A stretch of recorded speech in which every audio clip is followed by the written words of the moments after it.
are widening. As these spreads are widening, of course, there is fear that capital outflows might also increase. So what do we do as a way forward for Africa, facing a number of challenges, as has been highlighted by through several fora and by several speakers? I think that policymakers need to strengthen the capacity to absorb shocks because they are going to become more frequent. This is not going to be the last, especially the weather shocks. They are going to become more frequent, so the capacity to absorb shocks needs to be strengthened while also seizing opportunities to generate inclusive and productivity enhancing growth. I will go through like a few, if you allow me, some of these measures. The very first one, because we are in a time of instability, and you can't have growth if you have instability. So the very first, most critical issue is how to stabilize and overcome the inflation issue, or disease, as we call it. And this is a big challenge, because it's not an issue of just going to the market and stabilize. There are fears of stagflation, and that means very high inflation and very low growth, which central banks are facing. And so they have to be balancing between how do we actually manage inflation, but also not hurt the growth prospects that had started coming up after the pandemic. And that's very tricky because, as central banks continue to raise interest rates, it means that that also trickles down to the last businessman on whom, the country depends on, to collect revenue and, to grow. Exactly. That's why it's a major dilemma. But the dilemma now seems to be shifting to let's first anchor inflation expectations to restore price stability. Because the very foundation of even making sure that the businessman can grow, making sure that, inflation hurts the poor most. So even not doing anything and just sitting and allowing inflation, you're already hurting the poor. So managing inflation and making sure that it's controlled should be the first point of action. Different countries can do different things because around the continent we have different monetary frameworks. Like, for example, places like Uganda, where you have inflation targeting, probably the first point is to see to hike interest rates as has been done, so that you can get back into your inflation target. But a combination of restrictive monetary policy has to be made with a fiscal policy to be able to ensure that there is that balance. Then, for countries that have are not so much bent on inflation targeting, they can use a combination of restrictive monetary policy and fiscal policy and to ensure that they bring back the balance. Then for other countries like the Central African Monetary Union, the West African Monetary Union, where actually the exchange rate is fixed, then monetary policy has no role. Fiscal policy has to do all the work of stabilizing, and you can see how difficult that can be. Yeah, Rachel, can I just hold you there? Yeah.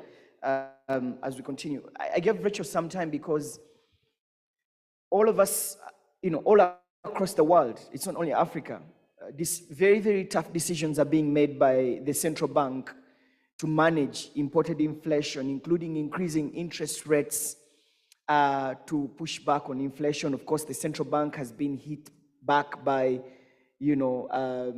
some economists that it's not the best decision to do.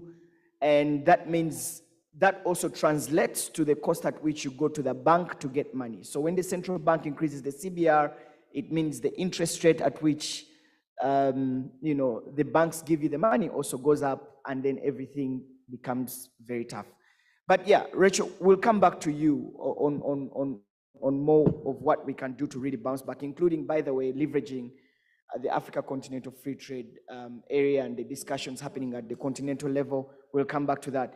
But Professor Philip, let me come to you, because this is the Kampala Geopolitics Conference. I thought we could speak some more politics here. Maybe let me use, yeah, so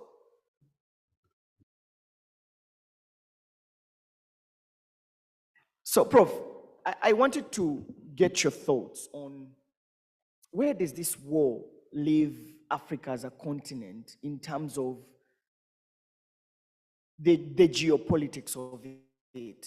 What we've seen is the West and indeed the Americans have put their foot forward against the war.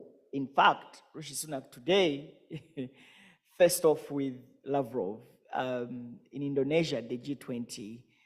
And of course, President Putin did not show up at the World Leaders Summit. But what we saw was the realignment of forces. Where do you fall, right? Where does your allegiance fall in this war? We saw that clearly at the UN, when the UN was voting against Russia's invasion of Ukraine. In the peak of the war, we saw Sergei Lavrov doing an African tour. They addressed a press conference with President Museveni, after which he headed for Ethiopia. So I just wanted to get your thoughts around where does this leave Africa? Where does this war leave Africa in terms of the geopolitics and also the alignment to the different allies? Okay, thank you very much. Thank you for the invitation once again. I was here I think it was here last year, and we were talking about African integration. But specifically coming to your question, where does this leave Africa? A couple of things. Number one, there's very much of the fact that even Africa is not present in Bali at the G20. It's not a member. That tells you where, where we are as a continent. But since the beginning of the war, we've taken the position that this is not our war. Some countries, of course, and this can be reflected in how the conversation has taken place in the United Nations. Because of the deadlock in the Security Council, the matter was taken to the General Assembly. And so the General Assembly has been really the center of the conversation around the crisis in Ukraine, because Russia has a veto in the Security Council. Now, if you see the number of votes that have taken place in the General Assembly and the reaction of the African countries, the majority of the countries, of course, have been ambivalent. Others have, that means that they have abstained on some of the votes, but others have basically run away. They have not showed up at all, for one reason or the other. The only country which has put its foot down on the conflict, supporting Russia, is Eritrea. That could also be for the obvious reason that at least I got some inside information that Eritrean ambassador was threatened if he didn't vote for the resolution. And so he decided to say, okay, if you're threatening me, then I'm going to vote against. But that is Eritrea. So, but in the context of the politics, because we need to understand this very clearly, we take the view that this war has exposed the arrogance of some countries vis-a-vis the continent. And I think it's that arrogance which has hardened our position, because the war is taken to be a global war. The European problems are global, African problems are local. This is a problem. And that's why some people have said, look, this is not our war, let these people do their thing, for us we shall watch. But the problem, of course, also has been that we have been affected. The ambivalence has not helped, because the question of inflation, the issues to do with food, issues to do with generally the whole conversation around, even when you talk about the AFCFTA, the African Continental Free Area, the idea was that we should have started trading freely on the 1st of January 2022, which had been put back because of COVID. but it's only about 36 countries which have subscribed to the removal of internal borders in the context of free movement of goods, out of the 54 which have signed up to the AFCFTA. So we do have serious challenges, but I think we can rebound. And that's also goes to show that we need to do more in terms of, as a continent, how can we suffer from food insecurities? Out of the Black Sea, I was reading recently that out of the Black Sea agreement on the exportation of grain, which was reached between the four entities, Russia, Ukraine, United Nations, and Turkey, the food prices now have fallen by about 16%. About 38 countries have imported something like about 9.7 million tons of food. So the idea here is that we should be, as Africans, we should be doing more in terms of, we have the opportunity to produce. When we come to the question of gas, the Europeans are scrambling for our gas now. With due respect to the Europeans who are here, Senegal, Mauritania, Mozambique. The problem is that we as Africans, we are not putting our house in order, because this really should have given us an opportunity. I normally argue that every time we talk about these matters, people talk about money. Oh, you know, Africa, we are poor. We are not poor. And that's why this notion of African solutions to African problems, you can't leave it on like that. We need African solutions to African problems with African money and African leadership. Because really this requires African leadership, whereby we produce, this is our opportunity now, produce the gas, put our house in order. All these rancor which I see around the continent, the issues in the Sahel, the issues in the Great Lakes region, M23 and all this kind of stuff that is going on. This is not very helpful for us. We should be now concentrating on making sure that we take advantage of the opportunity that this war has provided for us. Thank you. Thank you. Thank you very much. Dr. Kazibwe, let me turn to you. You've been closely following the war. We wanted to get your insights in terms of how the war has affected us as a continent, but also what are the key lessons that we learned from it, especially our positioning, you know. Because I know that you're an expert on international relations, so I will have Rachel do a lot of the economics and everything. I wanted to pick your mind on how this war has affected the continent in a political sense, and what that means for the relationships with our allies. You can. No, in front. Speak.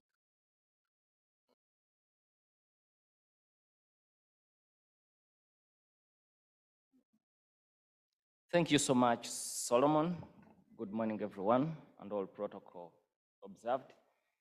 I think it's important to find homegrown solutions, like my two colleagues have rightly said. But we also need to appreciate that the world has since been flattened, like Tom Friedman aptly observes in several of his major writings, that even when we choose to close ourselves like Bhutan did at one time, or as North Korea tries to do, we are living in a flattened world. So events happening elsewhere are bound to affect us. So as we look for homegrown solutions, we also have a role to play in advising the so-called civilized world in managing conflicts. Because today we are talking about Russia, tomorrow it might be a conflict between the West and China. And again, it is bound to affect us. So the outbreak of this war is, first of all, a classic example of the failure by the so-called civilized world in managing conflict. Because we all agree that this is the biggest war in Europe since the Second World War.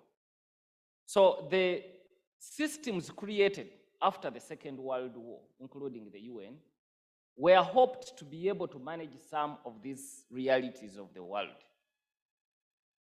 We are seeing a complete failure in this war. Because, for starters, Ukraine and Russia are both to blame for this war, not on the one side. Ukraine chose to frustrate the Minsk agreement. Of course, it was unfair to Ukraine in many ways, but in my view, I think it would have been better to renegotiate that agreement rather than to raise the ante so high as it did. I also think Russia was ill-advised to start this war, thinking that the dynamics were going to be similar to the dynamics present in 2014 when it took Crimea.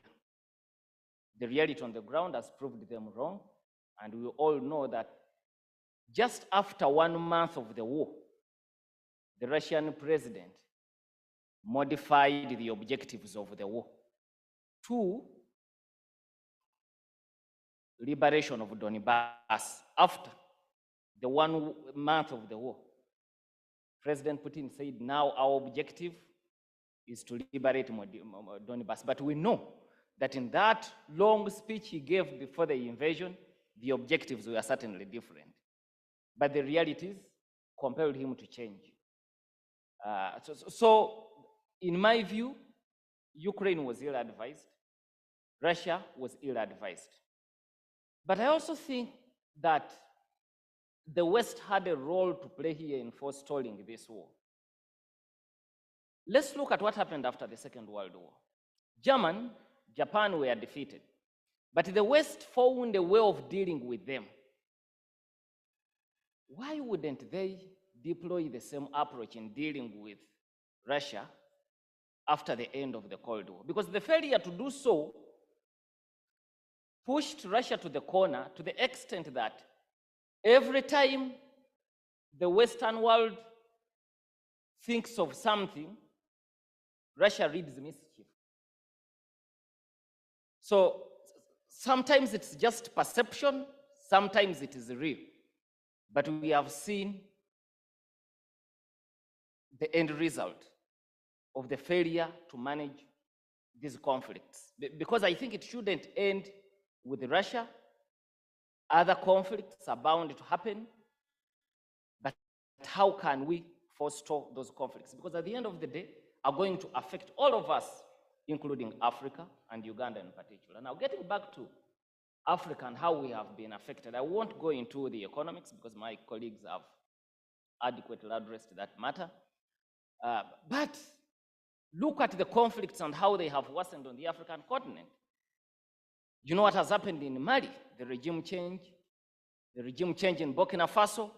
So we have moved full circle and gone back to the Cold War era, where, I mean, you might think that it's a foreign war, but the war is directly ours. In fact, in my view, I do not think that African nations that have abstained in the UN General Assembly are just ambivalent. They are not.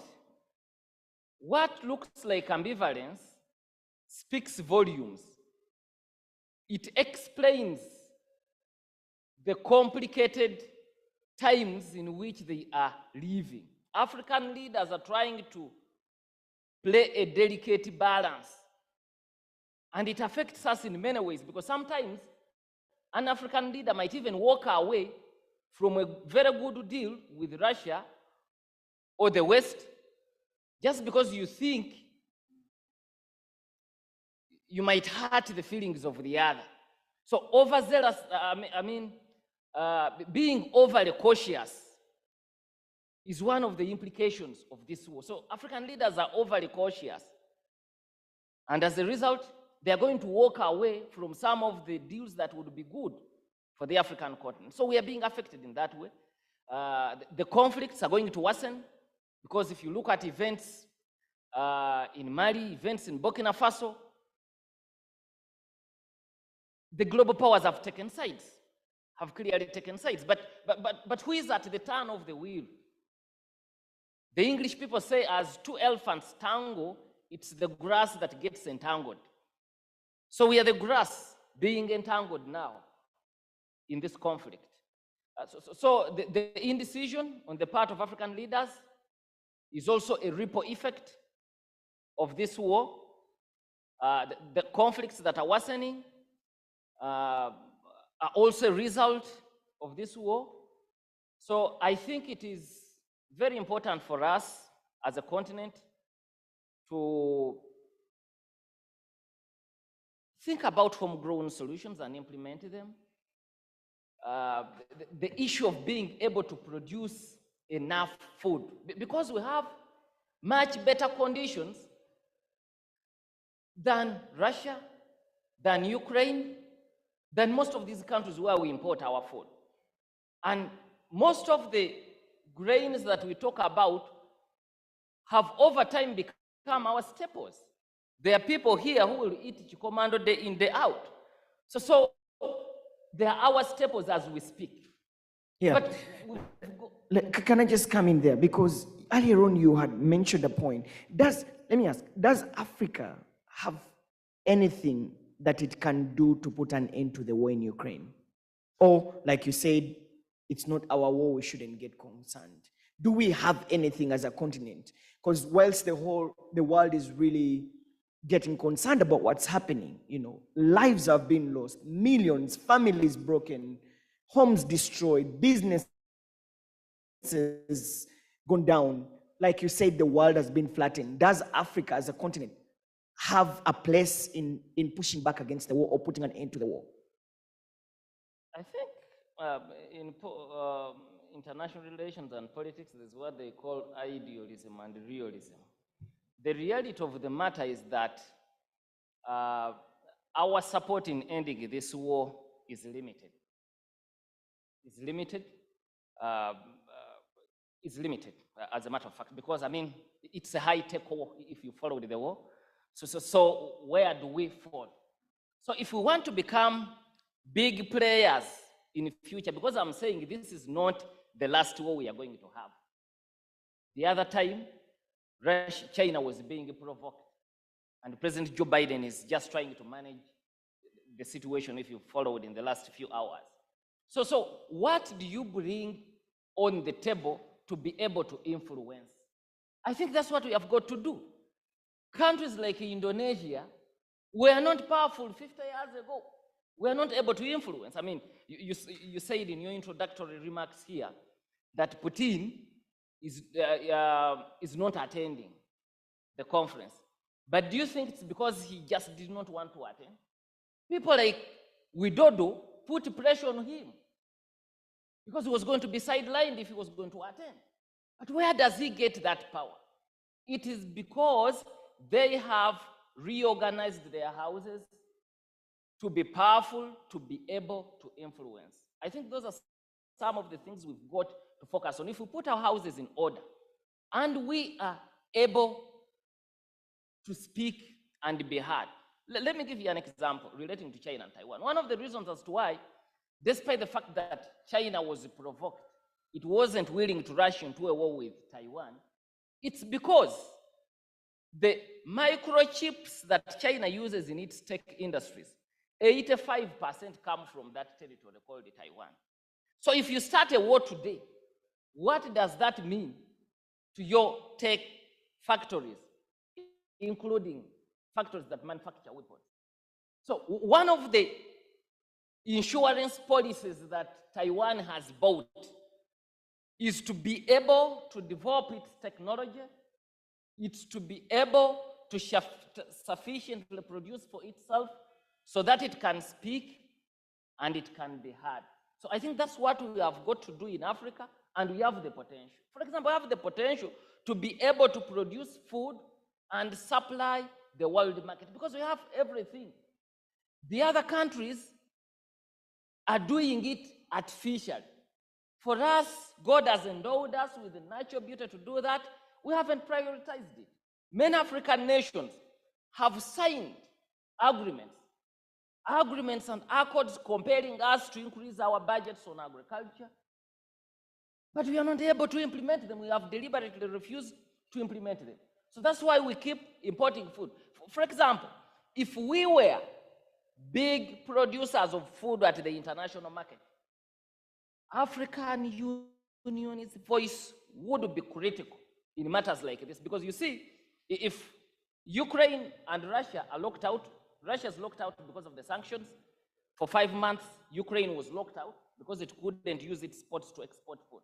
So if we could become a substitute, in that case, it would mean we would have a stronger voice, because in that case, we would also be able to say, if you don't do A, B, C, and D, we won't also be able to supply you the food. But now, what are we able to offer to influence? Because you can't just influence because you're a sovereign state. On many occasions, African countries say, we are sovereign, we are sovereign. But sovereign in what? That's the key point.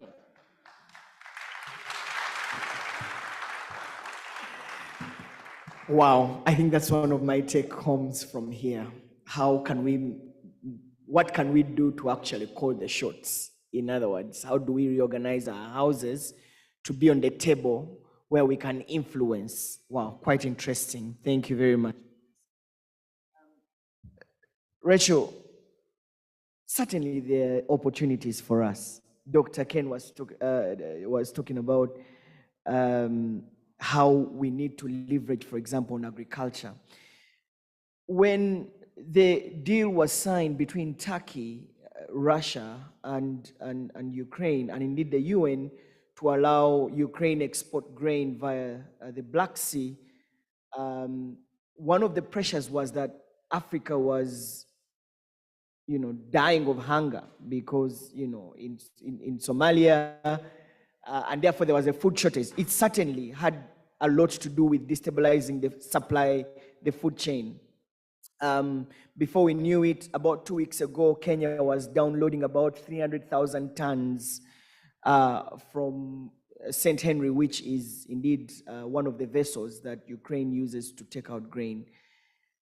This is an opportunity that we would have used as a continent, because, like Dr. Kazibwe is saying, we have the fertile soils, we have the rains, and therefore we could have concentrated more on perhaps agriculture to have a solid say at the international global level.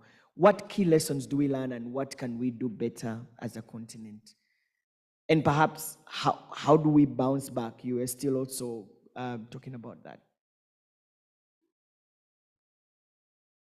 Yeah, thank you very much. I like the idea of fighting the war by responding to the question of how do we get our voice on the table or heard. From my perspective, the best way to hear your voice is actually to become self-sustaining, economically empowered. If you are not, then you're going to remain a beggar, dependent on other continents, on other sources of produce. As you said, there was even an extra effort to see that grain is gotten out of a war zone so that people don't starve. And yet, day in, day out, we are talking about Africa, in particular countries like Uganda, having the potential to be food baskets. And this has been a song ever since I started studying economics. It has been a song of Uganda can be a food basket for Africa, but it has never been realized. So what exactly is going on? Why can't we invest in this area and actually produce the food? We have, where you're supposed to be producing, you have land wrangles, which means land policies are not actually supportive of agriculture. When you look at things that other people do to actually raise production and raise productivity of agriculture, things like fertilizers, you see the level of use of improved inputs into agriculture is very low in Uganda. And you wonder why, of all, if you you have a very high potential, why aren't these things happening so that you can actually raise the potential?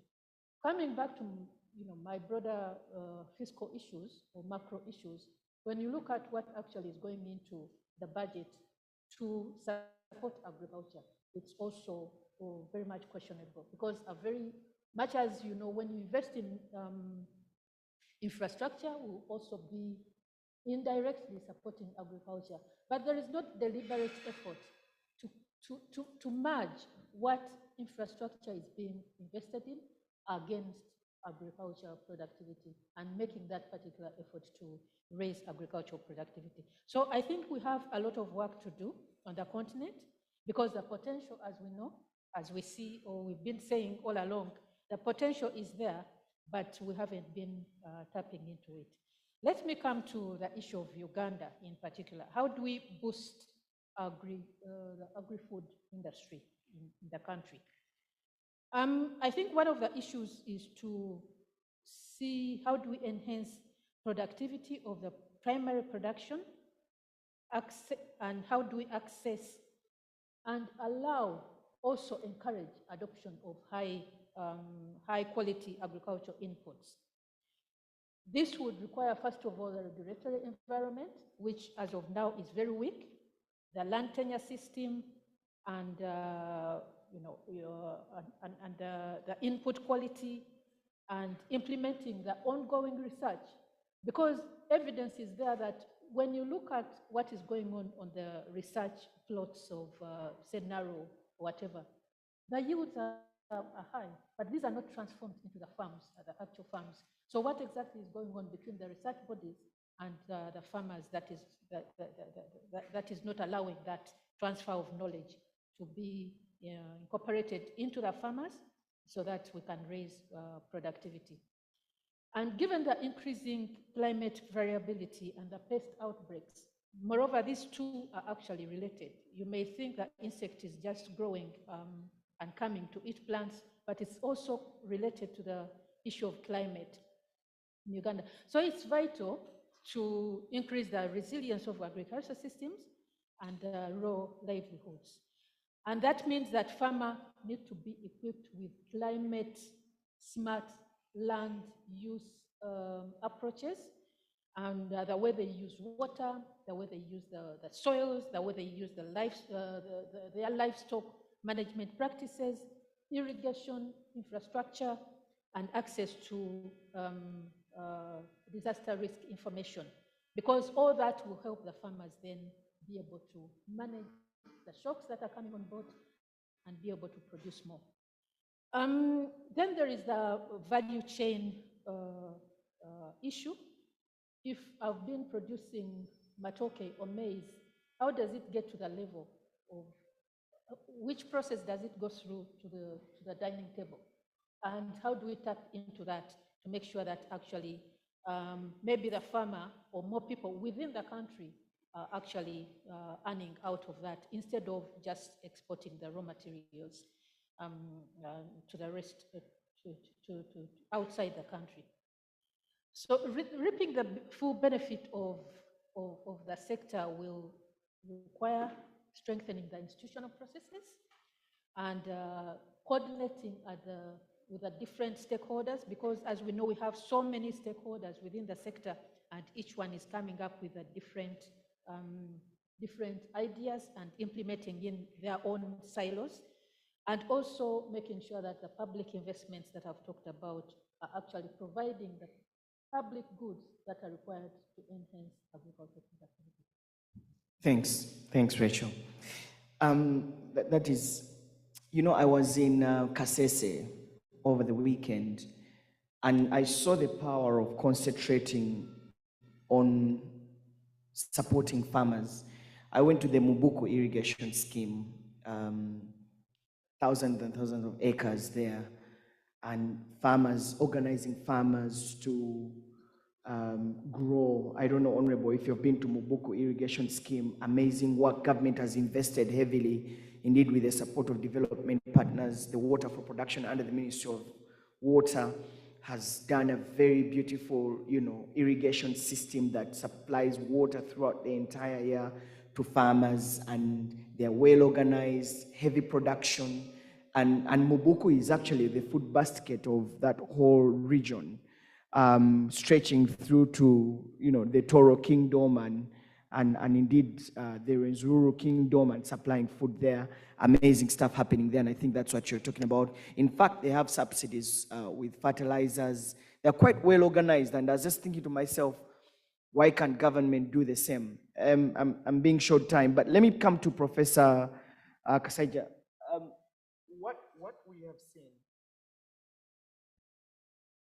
What we have seen because of the war is the people who used to give us money for development or development aid have now rechanneled money towards, ending the war and supporting the war. And that means we have a budget deficit.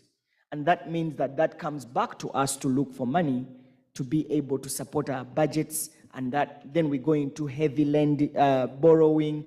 You saw what happened last week when the Ministry of Finance issued out a call for bankers to apply and present proposals to give government money of 1 trillion shillings.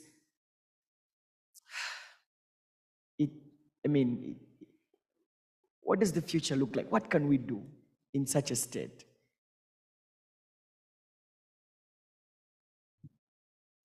No, we just need to mobilize internal resources and try to bridge the gap. And again, we go back to, let me give you a very practical example. Ethiopia started building the Grand Renaissance Dam in 2012. They never floated, they never went to the World Bank, they never went to the IMF. This is internally generated money. That dam, which is the biggest dam in Africa today, producing 5,150 megawatts. Now, if you understand electricity, 5,150 megawatts is a lot of power. And this is internally generated money, $4.3 billion. That's what that dam is, including prisoners. In fact, I was told that prisoners also contributed to the building of the dam. So which means that we do have internal resources that we can raise. The problem is the trust deficit. Tell me, how many governments in Africa, or how many governments in Africa are ready to be trusted by their people to give them money? And we have seen it even here. I mean, the question of the COVID money. Here, even myself, the Vice Chancellor, we raised money in this university. But what happened to the COVID money? So the question is the trust. There is a trust deficit. The Ethiopian people are ready to trust their government, that the government is going to spend their money well, and they'll account for it. So that's why many of us are very reluctant to give this, to give money. But really the internal resources are here. Now, to put this in perspective, of course, yes, there are difficulties everywhere, even development partners, even donors have difficulties because this war has affected everybody. So wherever the sources of money have become very, very, very, very scarce. So, but what does that mean for us? The budget of the entire African Union for 2022 is $651 million. $651 million. That is for 54 countries in Africa. How much is Elon Musk worth? You just think about it. How much is Elon Musk? So the 54 countries, and that goes back to the question of this sovereignty which Dr. Kazibwe is talking about. The issue of sovereignty. Sovereignty what? What is sovereignty? What is it? If a whole state, if a whole continent of 54 countries, 1.2 billion people, has a budget of $651 million, and then you have an individual who has more than $600 billion, so who is more important? So these are the things that we need to write. These are the things that we need to write. So even when we are arguing about this whole thing about, dates and sovereign, sovereign, I attend these meetings in African Union and I see how presidents arrive. Presidential jets, first ladies, first sons, first daughters, first this, first rubbish. So the thing is, my problem is how do we reconcile this, by the way, as Africans? I'm actually amazed. And you look and you stand there, you say, but how can these people behave like this? How do they behave like this? So the point you are raising is, yes, the sources of money have become very scarce. So what do we need to do? We need to look internally. We need to harm, but that means that we have to have trust in the government. If you don't have trust in the government, tell me. You raise money for COVID, they steal it. You raise money for Ebola, they steal it. You raise money for you, they steal it. So what do you do? So there's no way how I'm going to spend my money. I'm going to contribute any of my coins. And with due respect, the Vice Chancellor is here. I will never give back my money because I want accountability. I want accountability. So the more the money sources become scarce, the more we'll get into problems. And that's why we have to go and borrow commercially. Of course, borrowing commercial as a country, it becomes very, concessional loans are no longer there. 1, 2, 3, 4% is not there. It's not there. So we're talking about 15%, 20%. So you're working for these guys who are you getting the money from. Yeah, and I think that's why our economies are really in trouble. But you look at our potential. I'll just give you just a small example here. It is estimated that the amount of wealth that is still in the ground in DRC is about $2.4 trillion. What has not been exploited? So in form of diamonds, gold, coltan, tungsten, niobium, all these very rare minerals are found in the DRC.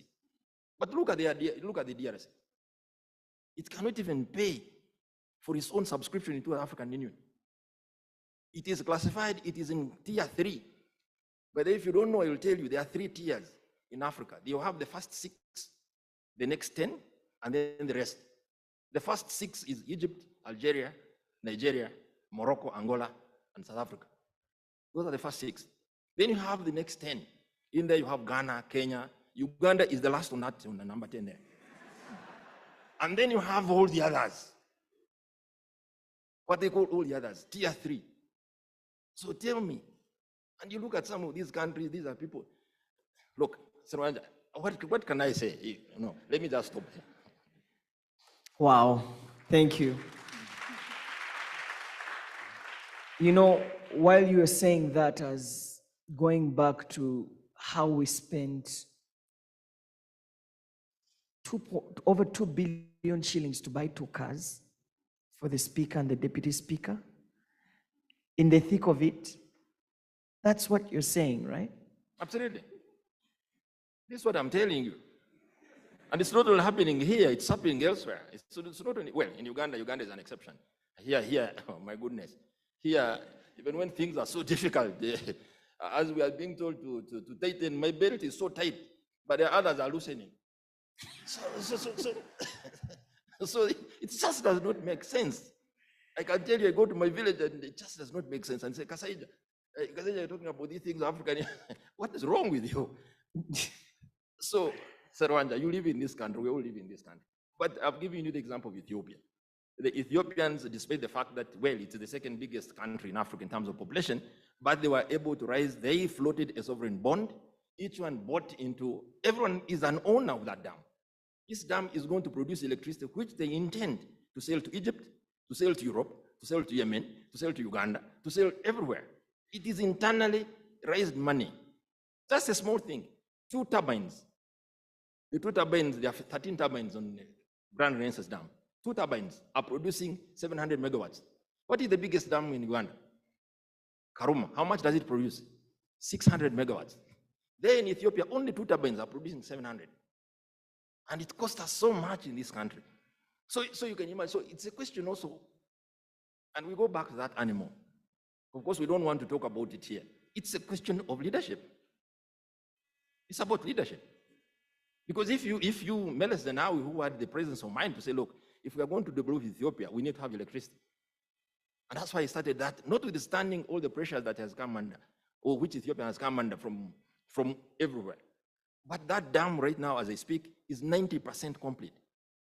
90%. So you can imagine what it can do. If we had so many other dams which are the same, what will it do? So this is what I'm saying. All I'm saying is that we can raise resources on this continent. We don't need to go anywhere else. But because of the question of leadership, that's why we are what we are. Thank you. And that's why the AFCTA hasn't taken off. Absolutely. AFCFTA potentially is supposed to create about 3.2 trillion. $3.2 trillion. This is the size of the economy of Germany. It's the size of the economy of Germany. It's bigger than the size of the economy of South Korea, which is about 1.9, and Brazil. So, but where are we? 54 countries went to Kigali. They signed up to this CFTA. 36 are supposed to be implementing. Even Uganda was supposed to be implementing, by the way. I don't know how far we have gone to remove the internal barriers. Every time I move around, I see, oh, Kenyan goods have been prevented from entering Uganda. But we are supposed to be in a common market. The conceptual understanding of a common market is that you have free movement of goods, people, and services, and right of residence. So why are we saying that we're in a common market? These are some of the things which we need to discuss. But of course, when we raise these matters, oh, you see, you are in Ivory Tower, and well, the Ivory Tower. The other day, the president was very mad with academicians. Professor, you heard him saying that, where are the professors to advise us? Where Where are are the economists to advise us? And he broke down the numbers, global numbers, the money from coffee, and how much comes to Africa and how much comes to Uganda, and how the professors are not advising him right. You just at the Ivory Tower. Well, I'm sure that you always put out these things, and I hope you're addressing the professor now. no, Professor Nwange always puts up these things to you. But thanks. Dr. Kazibwe, you have the final say at this. The war in Ukraine has brought people to rethink about their energy situation. The West is really, reinventing, and we're also here celebrating about our oil, which is going to be pumped out of the ground. We expect the first dropout by 2023, and investing a lot of money, about $10 billion in the economy, pumping out about 6.5 billion barrels of crude oil. Are you optimistic about the future of the continent in terms of energy supplies? And what lessons do we learn from the war in Ukraine, especially around the areas of energy? I'll get to your question in a moment, but first, I wish to reiterate, just like Professor stated, in the short term, we can do internal mobilization, but you've got to work on the trust and the perception of the population. 2, cutting wasteful and unnecessary expenditure. It can save us a lot in the short term. It's not alien to the African DNA. Magufuli did it in 6 years. In fact, at his funeral, President Chakwera said, this man has done things we thought were foreign. So that's possible in the short run. In the longer term, I think we need to focus our energies on agriculture. Therein lies our potential. But for commercial agriculture to thrive all over the world, the governments must hold it like a baby. Because by nature, agriculture is susceptible to losses. So if the government doesn't hold it like a baby, it's going to be left to peasants. Peasants farm hand to mouth. But if you want to engage in agriculture that is going to turn around this country, the government must be heavily involved. And that's the practice world over. Let me give you an example. One time I was doing research in a state of Oklahoma in the US. It's one of those states that engage in a lot of agriculture. And I had an interview with the person in charge of crop insurance. You see, America taught us liberalization. But when you study their agriculture, it's as if liberalization does not exist in the United States.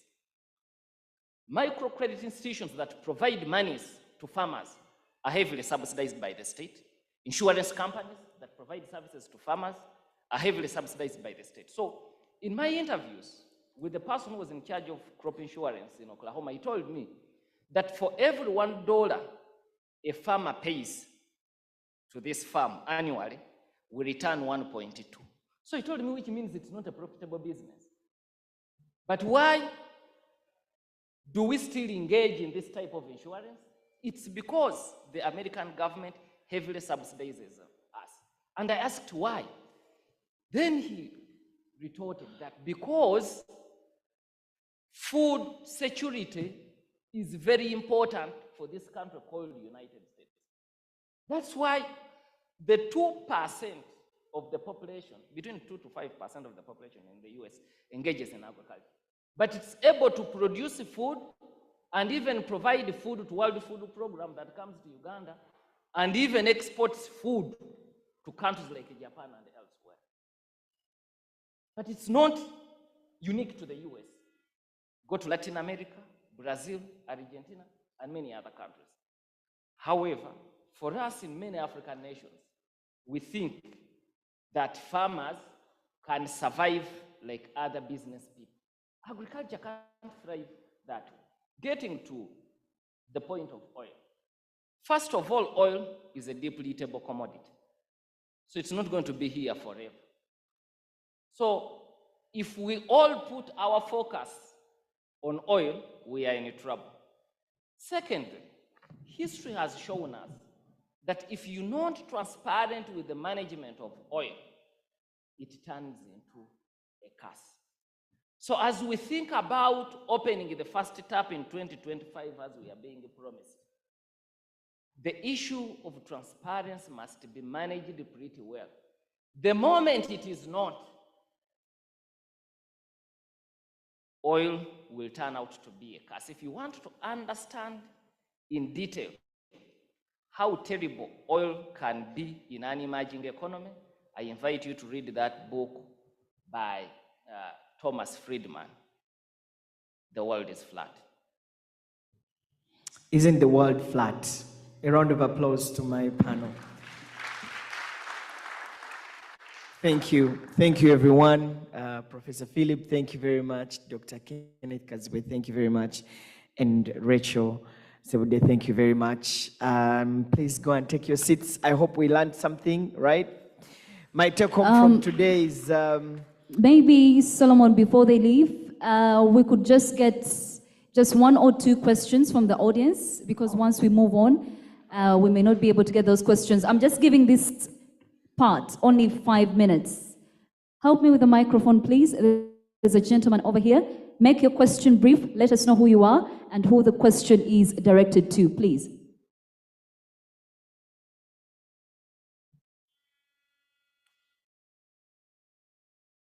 All right.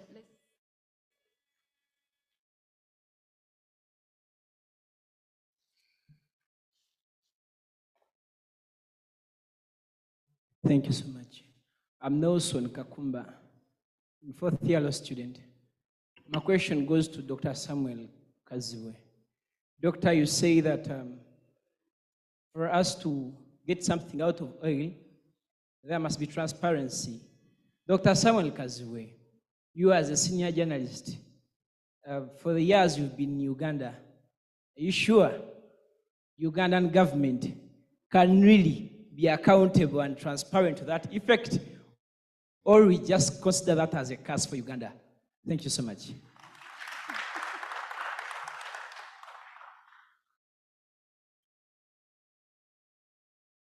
Let's get the lady at the back.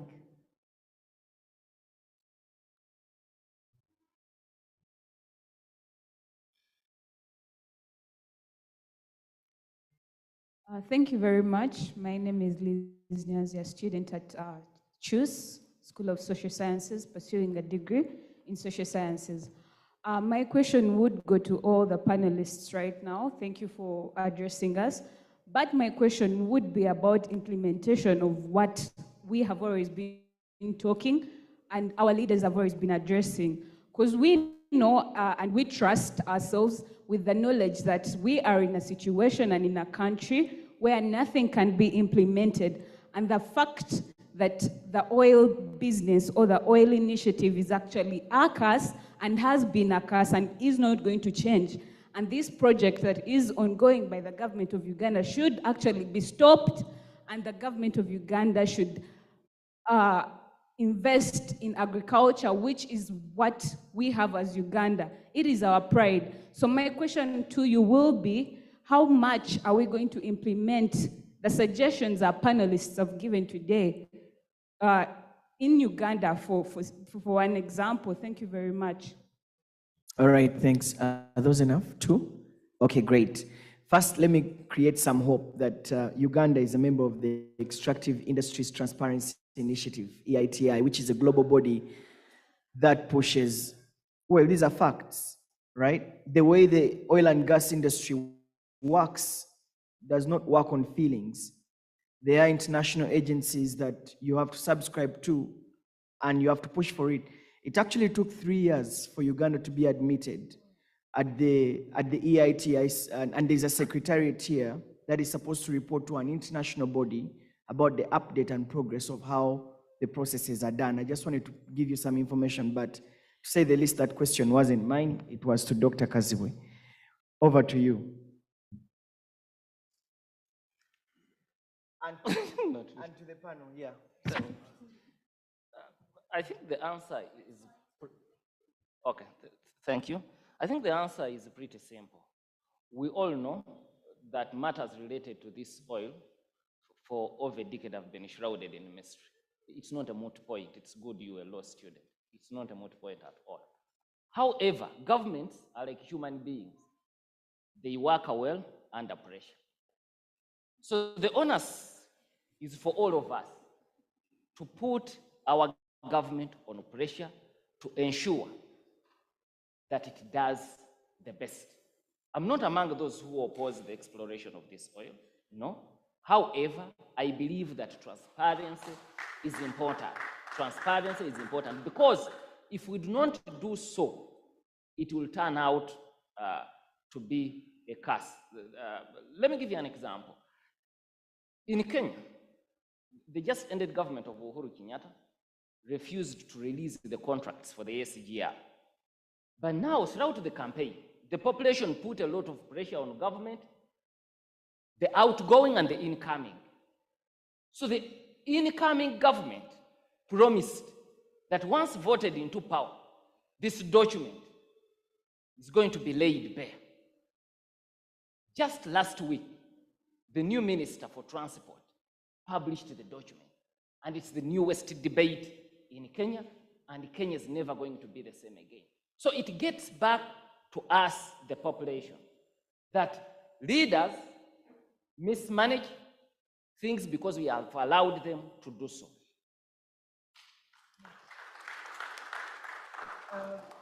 Do you want to say something? Okay. Solomon, there was a question for the lady at the back. I think it's important we get it.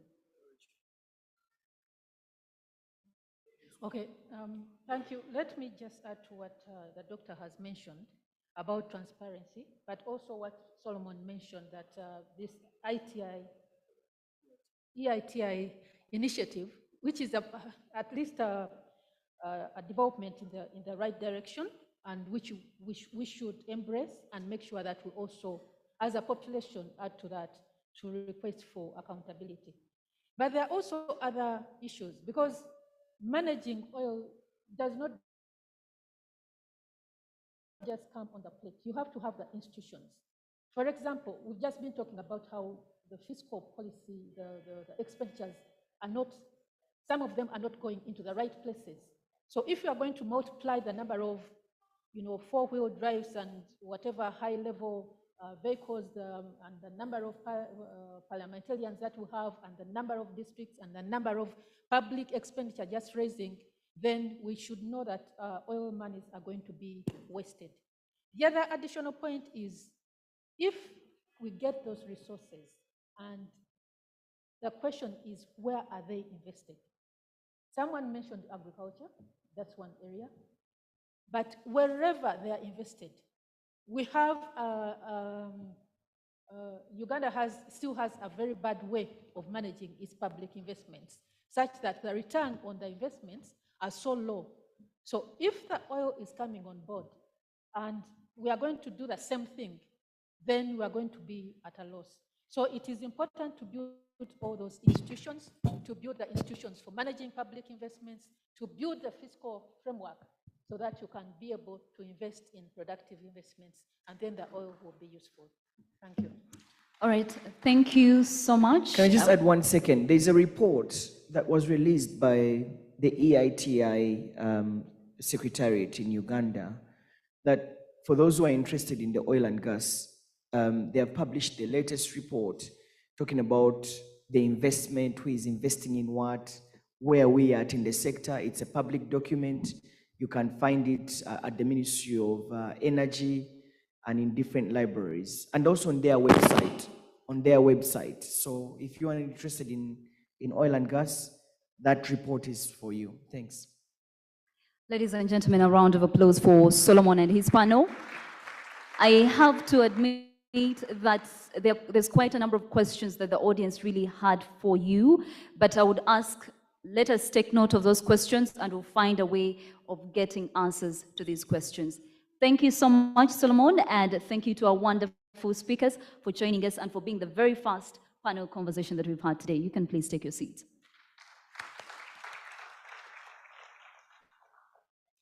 You know, it's very important after having heavy information, you know, taking in a lot of conversation to do some bit of light activity. So I want us to get set to get a performance from the Batwa, and they'll be performing to us something that I've been told is going to leave us amazed at these wonderful people. And I want to believe that we know one or two things about them. So Susan, wherever you are, I hope you're getting set for that. I also want to invite the ushers to please come help me remove the chairs from the podium because the performance is going to be right here. And in the meantime, the next panel conversation, which is going to be on the impact of globalization on the development of sport and culture and creative industries in Africa, should be getting set. It will be moderated by Mr. Joseph Chigozi, who's the General Manager, NBS Sport, that is Next Media, and is also the Deputy Group CEO and Chief Strategy Officer. He'll be having a wonderful panel conversation on the impact of globalization on the development of sport and also culture and creative industries in Africa. So Susan, come over with your team. We are looking forward to having you in this particular time.